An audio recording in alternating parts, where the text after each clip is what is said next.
Good morning, ladies. Today is Tuesday, April 5th, and I decided I would start the Absolute Surrender series by Andrew Murray. And I wanted to maybe do something that would help Rosie, since she's trying to cover two weeks in 1 week. So maybe you guys will be faithful in following along with these videos. I hope to do one for each day this week.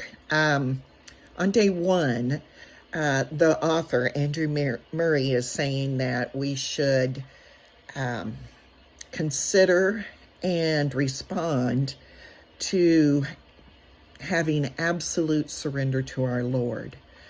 Because his premise is, and the truth is, that God responds because we are in this rich relationship with him. If we are surrendering to him, that allows him to open up the windows of blessing in our lives and to have him walk alongside of us. Today, I wanted to bring alongside of us each of you in your households.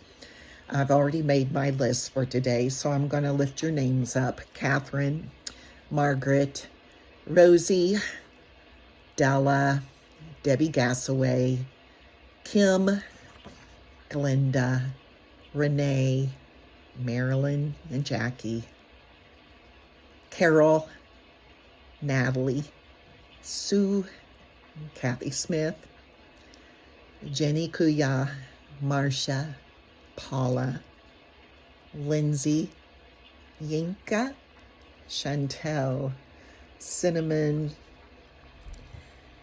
Rosemary, Linda Egner, Tracy Young, Tracy Stedman, Tracy Lindsay, Michelle McCann, Carolyn Richardson, Vicki Franklin, Satrina, Martine, Janet Bray, Donnie,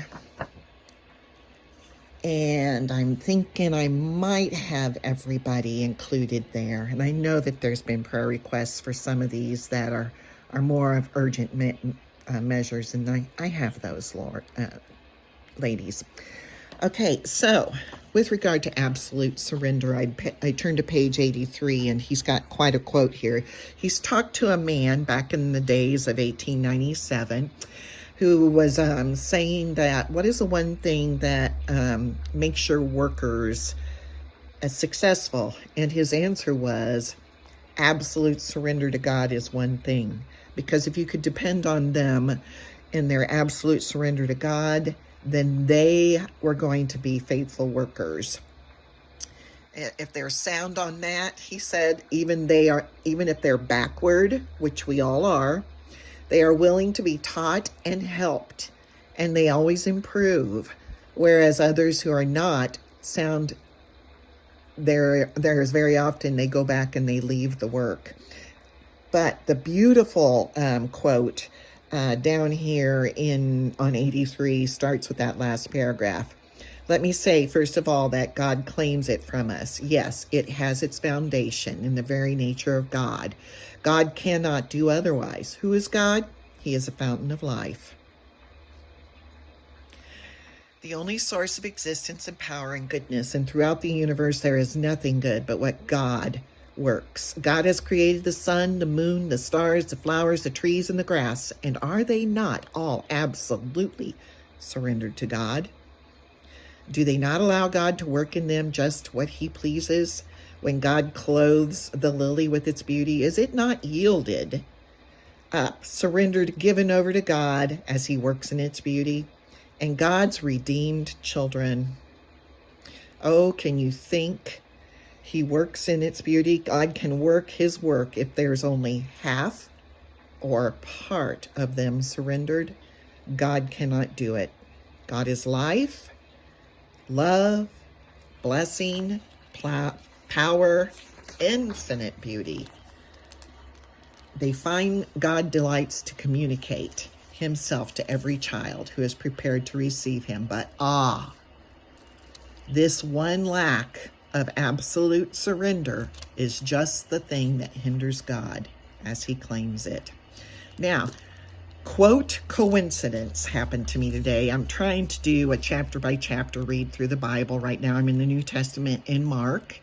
And today I am supposed to read Mark 10. And isn't it coincidental that Mark 10, 17 to 22 is in our Bible? And the question there is, why did Jesus require absolute surrender of this man?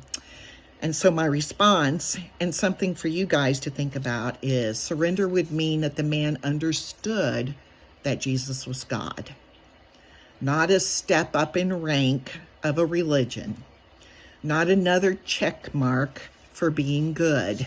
And so I think that was why, there was this absolute surrender required, also to set an example to his disciples. And then how might he be requiring absolute surrender of you? And I would say that it would be surrendering my children, Nick, Evan, Aaron, to their own free will, not trying to nag or coerce them into a relationship with God, because I can't do that. And so now it's their time to walk. And it's their time to make those decisions and to surrender their lives to the Lord if that is his will. And I know that's his will, and it certainly is mine, but it's not anything that I can do for them. Those apron strings have got to be released and allow God and trust God to work in their lives. So that's where I'm having to be convicted to surrender my will to God. Enjoy the study yourselves, ladies, and thank you for listening.